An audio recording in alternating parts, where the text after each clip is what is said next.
اگر اس رمضان میں روزے رکھے،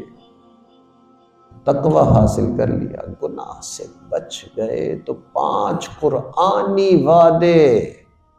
پہلا وعدہ یہ کہ اللہ گناہ کو جلدی معاف کریں گے، دوسرا وعدہ یہ کہ عبادت کے اجر کو بڑھائیں گے، تیسرا وعدہ یہ کہ اللہ رب العزت جو ہیں وہ ہر مشکل میں سے راستہ نکال دیں گے، اور چوتھا وعدہ یہ کہ اللہ نے فرمایا کہ برکتیں نچھاور، رزق میں برکت ڈال دیں گے، اور 5واں وعدہ یہ